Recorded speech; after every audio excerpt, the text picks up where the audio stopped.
Right, it's Friday, it's midday. I'm here with Dorking Wanderers manager Marc White for our usual weekly catch-up. How you doing, Marc? Fine, thanks. Good stuff. Right, first and foremost, let's go back to last Saturday. Obviously, it was an away day back in league action following the FA Trophy, and we went down to Chippenham, and obviously it wasn't a great day on the road. Lost 4-1. No, wasn't a great day. Wasn't a great day. It's been a shocking season on the road so far, to be honest. But the fans still keep showing their loyalty and following us everywhere we go, which is great. We'll turn it round in terms of that on the road stuff. I'd like to say it was a bad day at the office, and it was just a defensive calamity, really. It felt like one of those games, Chris, that you do get once or twice a year, maybe, and you sort of go, blimey. Like we talk about, I mean, at the time I said, blimey, that's our biggest defeat in 15 years, and I forgot the 6-0 drubbing at Havant, which was our first season in the National South. We'd won our first 3 games. We went there, and then we got taught a lesson on the night. And they hurt. It felt like that. It felt like that. But Havant on that night were unbelievable, to be fair to them. Doz's lot, they were really, really good. Ironically, Alfie was playing against us and Fogden. But no, this was a similar outcome in a different situation. It was just like a real awful. 3 shots, 3 goals, 3-0 down. The home side themselves probably thought, blimey, pinch ourselves here. We're winning 2-3-0. That is a real simple tactic to put balls in areas, and we defended poorly, and not for the first time this season, to be honest. But I thought, the Chippenham management team set them up well. You have to really respect how these teams operate, Chris, because the teams that have got more limited resources or smaller squads or rely upon loan players and stuff, mate, the managers have to set them up differently. And they have to play on 1 or 2 things, and I thought they'd done a really good job of what they had to do. But in reality, it was just a game that we had ridiculous amount of ball. I think we had something, looking at the stats, it was something like 25 shots and a huge amount of possession. But if you can see 3 goals against anybody, and you've got an uphill battle, mate. So it's one of those you just right off. It's 3 points no matter which way you cut and paste it.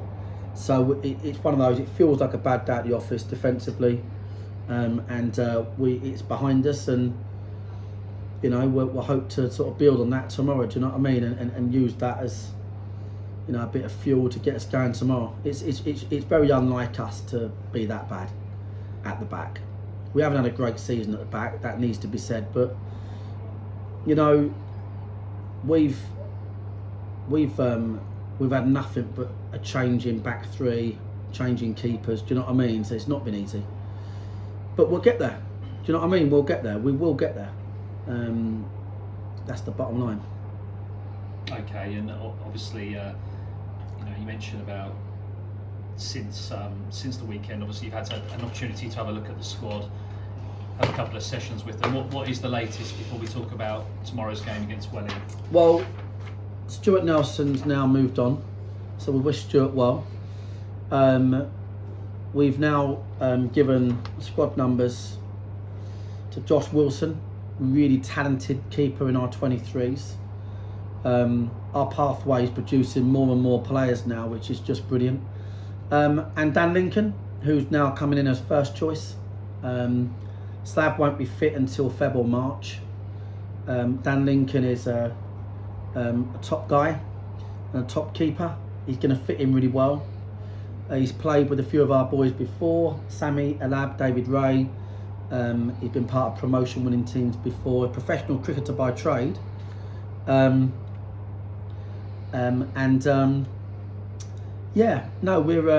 delighted to get Dan in, and delighted for Josh's promotion as well, which is great. Apart from that, we've got so many green shoots. Are they green shoots that are going to mean, right, here we go?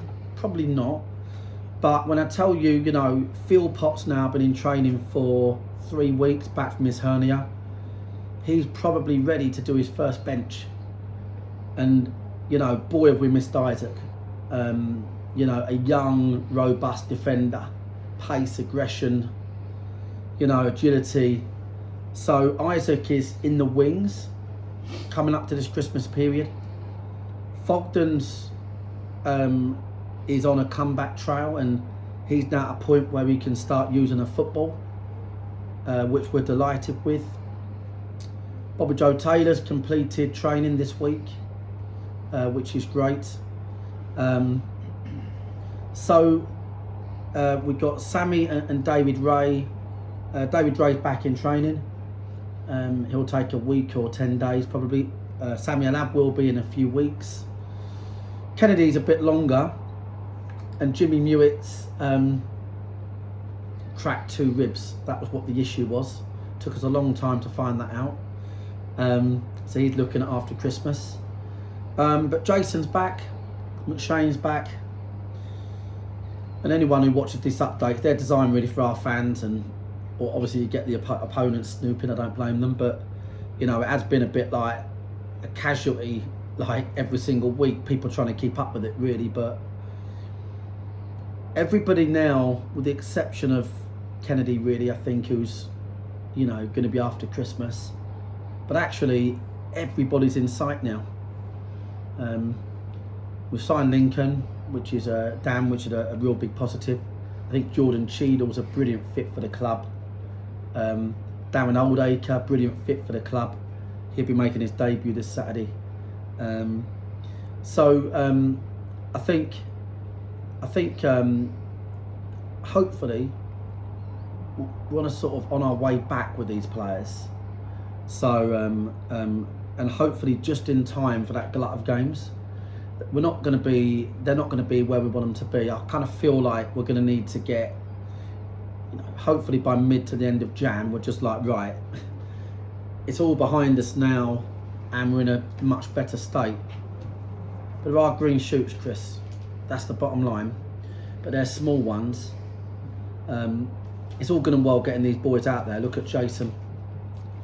Jason wouldn't have played last week, but McShane went down with a really bad bug on the Friday. Jason wouldn't have played, he wasn't really ready for a start. So you might see the names on paper and they might be on the bench or in the team, but it doesn't necessarily mean they're fit. So what I mean is we want to get to that point, Chris, where they're all fit again, and that's going to take a while. Yeah, absolutely. But like you said, there is some real green shoots there, which is great. Now, we turn our attentions to tomorrow. It feels like a lifetime ago since we had a league game at home. It was actually October the 30th. I just had to check my diary there when we played Dartford. So how nice will it be to be back at home in front of our own fans again tomorrow for the visit to Welling? Yeah, absolutely. I can't wait. You know, I mean, our home record in contrast is one of the best in the league. We had great memories from playing Welling last year, one of our best performances of the season, where we won 6-0. Look, all the games in this league are tough. Peter Taylor's in there, obviously experienced manager, ex-England manager.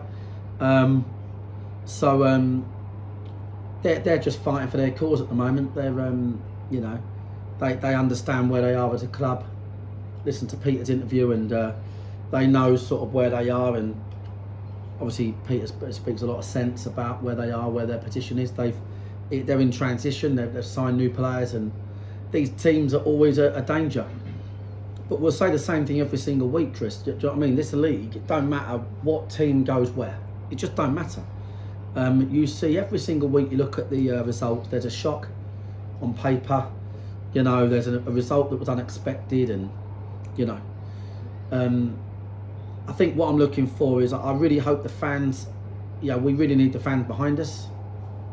The fans, and I know they will, they've got to show as much still. Look, we're not where we want to be in the league table. There's no way of disguising that. But in reality, you're 2-3 great performances from being in a brilliant position. So we all need to show a lot of steel, get behind the lads, and get a win.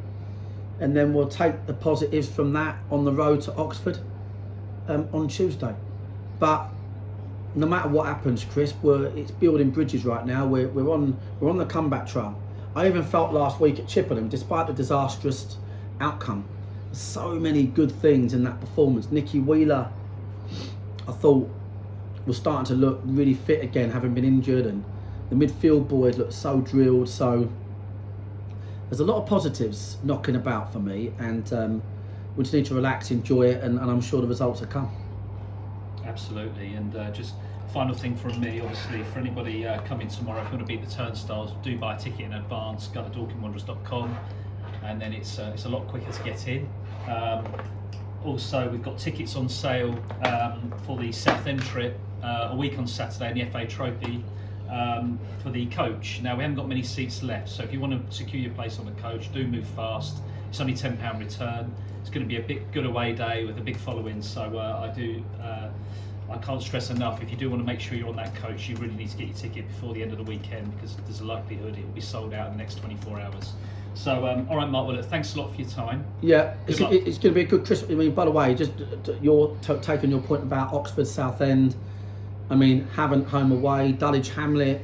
You want to find out, I mean, get a ticket there. They've been selling out their matches 3,300. But what a great time you like to be alive. Do you know what I mean? Like, load of games coming up, Christmas coming, like, and you know, when you go and get tough, the tough have to get going, mate. And that's what we're going to do. So we want the fans behind us at all these situations and to be right there. So when we get these wins, we can all celebrate together. Yeah, and I'm sure they will be. Yeah. All right, good stuff. Thanks for your time. Good luck tomorrow, and we'll catch up next week. Cheers, mate. Cheers, Mark.